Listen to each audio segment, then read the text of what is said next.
Hey everybody, welcome back to DigiDaily. I'm your host, Xanda, and we're going to get right down to business. We have some bad news. Just kidding, got some good news. Good news is we have some trashy boys. We have Gizamon as opposed to Gazimon, and he's a little, I don't know, I was gonna call him a shrimp. He's not really a shrimp. He's just a little like little Tyranno boy. He's cute. I really like him. We got a bunch of poop on the screen because I was doing the poop trick. And then we of course have Kunemon. Kunemon, also pretty cool. Looks like a really evil wormmon. No relation though. Oh crap, that was by accident.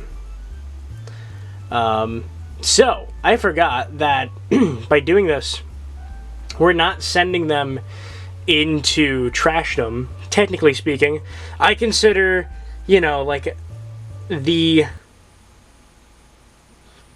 how can I explain this? The top rookie, they're bad, that, you know, area, when you treat them bad at the good rookie phase, that's a trash mon, you know, the Sukamons, the Numemons, all that stuff. These actually aren't going to become those. These are going to become the, like, the little, I'm gonna coin this term. I don't know if I've ever heard this before. Teimi-mon, the little teimi-mons. Their sprites are super tiny on this device, but they pack a pretty big punch, especially back in the day. I don't know if they're as strong as they used to be, but I know back in the day they were pretty strong. I believe they're up there with the Trashmon as far as like strong Digimon that you can raise. So that's actually where we're going at right now. So, sorry for saying this is a trash run. Actually isn't. It's a teeny run, but I'm not really super disappointed because we're in new territory for myself, personally. I don't raise in this area quite a lot. And we're getting some pretty cool Digimon from both of these sides if I do this right. So, there's a couple things here that we need to do. We need to overfeed them 3 times, and then we need to get like 3+ care mistakes. So, they already have 2. And, you know, I should wait to do this, but I'm going to show it off now because if I forget, I'll just forget. If I forget, I'll forget, obviously. If I forget to show you, then I won't show you at all. I'll explain what overfeeding is. So overfeeding is the following. So if you can see other stats, they have 4, you know, hearts in each category. If you force feed them a bunch of vitamins, it'll actually raise their DP, but it will give them more of a chance of getting injured in battle, so it's not really recommended. But when you try to feed them with meat, well, let's go 1, let's go 2, let's go 3, 4, 5, 6, 7, 8, 9, watch him eat it, 10, 11, 12, 13, 14, 15, 16, 17, 18, he ate it, and that's because over here, if I go, that is an overfeed. He has refused the food. And let's try to overfeed you too. And there you go. That is an overfeed. When you try to feed your Digimon and they refuse, they'll give you a special animation to show you that they refuse. They'll kind of shake their head no. And that's pretty much it. That's what an overfeed is. So we need 3 overfeeds. So now it's going to take a really long time for these bars to go down. Because once you overfeed them, it actually fills up a hidden 5th heart. And that 5th heart needs to go down. And then the rest of the hearts need to go down for me to get a care mistake. Now, as far as overfeeding, as long as there is at least 1 empty heart, you can overfeed again. That still takes a while, considering the fact that they're so full, but you can do it. I think if you train and battle, that will kind of like help the bar go down faster, but if you're kind of in a busy day, you're just gonna have to kind of keep an eye on them. So yeah, that's an overfeed. So we need 3 overfeeds, and we need about, well, they both have 2 care mistakes, so we need about like 1 more care mistake on each, 2 just to be safe, and then that's it for like what we need to do to raise them. After that, we just treat them pretty normally and wait for them to evolve. The thing is with raising Trashmon or even Nanomon or Teeny-mon, whatever I called them earlier, they require poor care up to a certain point. Once you take, like, let's say someone needs 2 care mistakes. Once you get those 2 care mistakes, you then start treating them good, because if you get any more care mistakes, it'll send you somewhere else. Or if you get too many care mistakes, it'll actually kill your Digimon. They'll die, because too many care mistakes will start to lower their lifespan. It will shorten it by a lot. So I know that's kind of complicated, but that's just how these things do. You kind of start to learn how to kind of teeter and balance everything as it goes along. Now, I know for a lot of people, raising 2 Digimon at the same time is pretty difficult.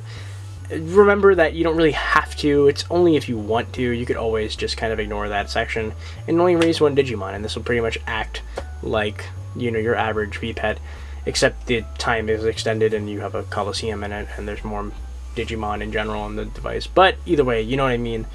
It's pretty much, you know, the same idea. So let's just do a couple battles, and then I'm going to call it a day, because that's really all I have to talk about. No, it's not. Thank you for reminding me. Myself. I'm talking to myself right now. I'm sorry. There's one more thing. This big announcement I forgot to make before. So where is it? Okay. I've shown this off in a video before. Pretty long time ago, but it's still a video. It's okay. It's not the best. I wouldn't do a follow-up video on it. But this right here, this is the Digivice helper. Now, this device is made with an Arduino and a custom PCB board by the wonderful David Lee. He's a part of the Malaysian Digimon fandom. Does some great work, and this is one of those things he does. A lot of people keep asking me where I got this, where they can get one, where, you know, XYZ. And for a long time, I didn't know, to be honest. I just didn't. He kind of kept a low profile for a while. And also, me in general, I've been slacking as far as the Malaysian kind of fandom. I haven't been on that page in a while and stuff, because it gets kind of like... hard, because they sell a lot of stuff there a lot of times, and it's real cheap, and it's just like, I don't have money for this. I need to stop spending so much money. I gotta chill out. So yeah, I stopped, but when I heard about this, I immediately jumped on it. And if you would like one yourself, he's actually opening up for pre-orders right now, and I guess it's been for a while now. Pre-orders end the end of this month. I think he said something around the 30th. I believe. Let me check one more time just to make absolutely sure. But he is currently accepting pre-orders on this, and he is allowing it to be open to people that live in the States. So all you have to do, and he told me this himself, because I asked him, I said, hey, you know, there's a lot of people from my channel that come. They ask me all the time, you know, about the Digimon, you know, the Digimon helper, the Digivice helper, this thing, and they want one. They want to know how to get one. Where can they get one? Are you still selling them? And he said yes. He's accepting pre-orders until the 31st of this month. He sent me the link. I will have the link to buy one of these, or to pre-order one of these, in the description down below. Keep in mind a couple things. One, you're going to need a Facebook account. I know Facebook does suck. I agree. But, you know, he doesn't sell them anywhere else, sadly, because he tried selling them on eBay, and he ran into some issues with, like, Bandai and whatnot. So he can't sell them on eBay, sadly, but he can sell them on Facebook. So you need a Facebook account, and I think you also need to be a part of the DigiDestin Malaysia group. So make a Facebook account, try to join the group. You'll get accepted pretty easily. They're not like super snobby or anything. They just want to make sure you're not like a troll or like an asshole. So go ahead, join in, and you can get yourself a Digivice helper. Now this device is really good for unlocking different types of things on different devices. So it's really good for sending Copymon to this this device. It's really good at doing dummy battles where you can guarantee yourself a win. It's really good for unlocking special things, like unlocking the hidden egg on all the 20ths, on all the pendulums, on the Digimon X. I don't remember if they added D-Cyber support, but I remember last time they were trying to add D-Cyber support so we can send yourself things. It's also compatible with the version 15th devices, so if you own the D3 version 15th and you want to unlock Pyodramon and Imperial Dramon Paladin mode, you can do that with this device. You can also, you know, unlock things for your other 15th devices. It's a really versatile, fun device. I really enjoy this thing. It is also compatible with Digimon Online. Now, if you're not really too interested in, like, if you think this is, like, you know, hacky, or I don't know, what's another word, you know, cheaty, because it kind of is essentially like a cheat device. I know I don't use it for any cheat device purposes. I just use it mostly to unlock special eggs and stuff on my devices.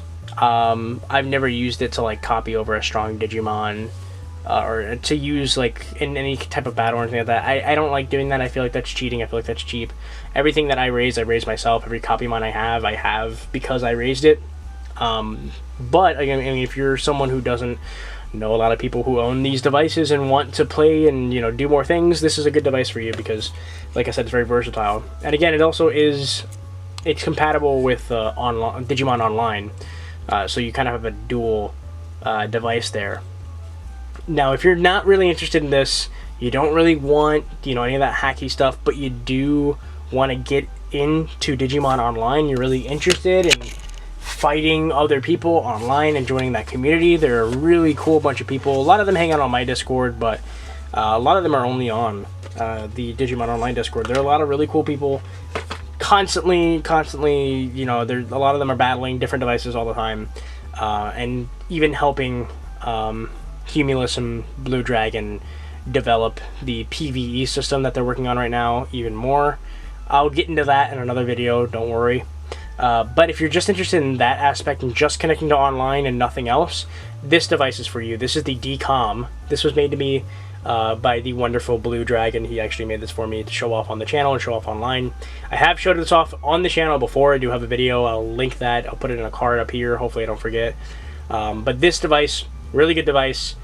This and this, both of these run off an Arduino, so that's why this is also compatible with online. They're also running off of a very similar base as far as connecting to different devices. Now, this is not going to help you unlock anything per se. This is more so for you to connect online. Now, with that being said, if you connect online with a person, that does count towards your connections. So, like, the reason why I actually unlocked the area SP in my DMX is because Blue and I connected over online, and we both ended up unlocking the special area together without needing to, you know, me having to go to his house or something and doing it. We did it via online. So if you're interested in that, go to the Discord. I'll link that also in the description down below, and you can actually buy one of these from Blue Dragon. It's gonna cost you around 40 bucks. I think that's a perfect price, just because this is, like, he made this himself. You know, he has to pay for the, you know, he has to pay for all the components himself, construct it, and then send it to you. I think $40 is actually a steal. He could honestly be asking for way more, but he doesn't because he's a cool guy. So if you're interested in just buying a decom, I highly recommend going to the Digimon Online Discord. Again, link in the description down below, and you can nab yourself one of these and connect your Digimon to the wonderful world of online, and sooner than later fight not only real tamers all around the world, but also fight the firewall system, which is being worked on right now by Cumulus and Blue Dragon. And the firewall system is essentially like a PvE system where you fight different Digimon. They throw different Digimon at you. They're all pretty strong. If you beat them, you actually get access to a certain section of the Digimon Online website. And you keep control of it until someone knocks you out. That's the idea. Again, it's still in beta right now. You can only fight teimi-mon, but they are adding a lot more Digimon. We actually were just helping them test it the other day by sending them some codes of our different Digimon. So yeah, that is the thing. Go get those things. I think they're going to be very useful in the future, whether it is the Digivice helper or the decom. Both of those, or you really only need one of them. Just pick which one you want more. Do you want to pay a bit more for the Digivice helper and be able to unlock different things without having to ask someone else for a code? Or would you rather just want to have that ability to play online with other people and connect to other people's devices without actually having them near you and fight different Digimon and stuff like that? it's totally up to you whether, you know, what price and what, you know, who you want to support as far as each device. But I have both. I like both of them. They're really well done devices. And I really do appreciate, you know, both Blue Dragon and David Lee for making them for me, because they're really good, and I really appreciate being a part of that kind of a greater community as far as Digimon is concerned. So yeah, with that being said, the X2s are still currently available. If you are still on the fence about getting them, you have until literally like a couple of days. You have until the 19th of this month, that's a few days from now, to finally bite the bullet and buy one. I know for sure Nippon Yasan has some. I know a couple people that have ordered from them, and they do highly recommend them. So if you're on the fence, you don't know where to go to Nippon Yasan and order yourself a Digimon X2 if you really want one, because now is the last time to order them before they get in the aftermarket. And I promise you guys, they're gonna go for a lot of money. They're gonna go for at least 120 or around that price range, because not only are they new, but the demand was super high, and they're see-through devices. And when a device looks like that, when it has a kind of different look to it, they always add a premium to the price, because they know some people are going to buy it because of that. So just keep that in mind. It's kind of now or never. On Nippon Yasan, you can set up a pay later option too, so it'll only take out the money when the pre-order date closes, or when the shipping date comes, one or the other. Just keep that in mind. I know I said I was going to show off some battles, but I'm going a little over time, so let's just call it a day here. Thank you guys very much. Again, link to the decom, well, the Digimon online Discord where you can buy a decom, and the link to where you can pre-order the Digivice helper, that'll be down in the description below, along with my Discord, my coffee, my Patreon, all that good stuff. If you want to follow me on my social medias, that's also down there. I'm getting out of breath. I'm going to go. I feel lightheaded because it's super duper hot in here. Bye guys. Say bye. Kiss the little babies. Mwah!